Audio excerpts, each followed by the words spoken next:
Chapter 7, Cell Structure and Function. We're going to begin Chapter 7 with the discovery of the cell and the cell theory. The discovery of the cell began with the development of the microscope, which was beginning to become of age during the 1500s, early 1600s.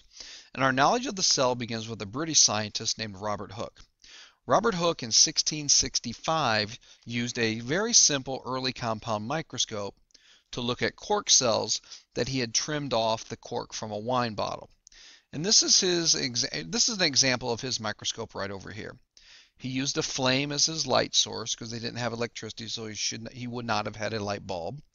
The flame would have been focused, the light from the flame would have been focused by these lenses down on the object, which would have been right here.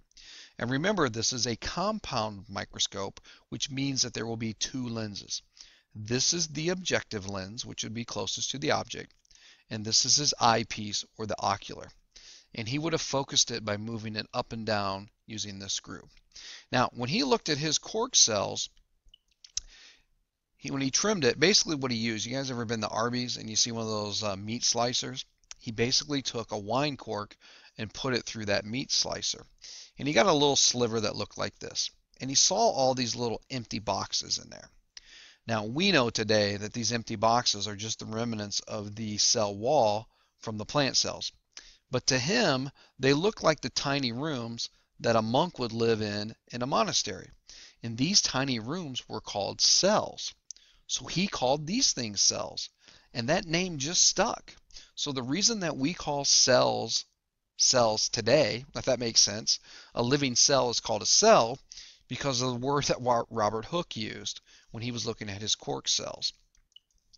The next gentleman in the development of what is a cell is a man from Holland. His name is Anton Van Leeuwenhoek. And in 1674, he used a very, very simple microscope to look at pond water.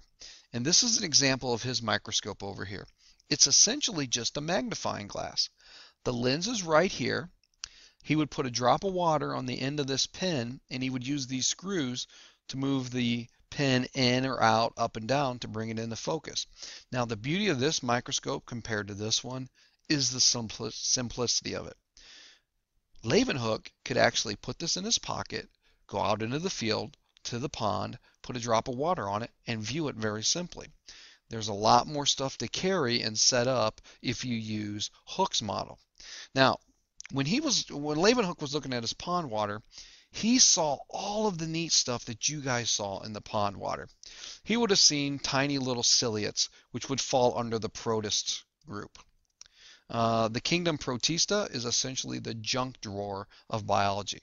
If you're not a plant, if you're not a fungus, if you're not a bacteria, if you're not an animal, you fit in the Protist kingdom.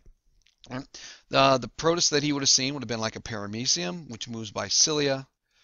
These are collectively known as ciliates. Ciliates, I should say. That should be an A. He would have seen various insects.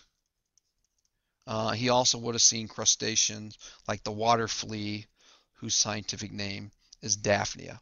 If you were to collect pond water, you would probably see all of these things again. Now, he was not aware of protists, so he simply called them animalcules, tiny animals. They were moving around and they were just swimming.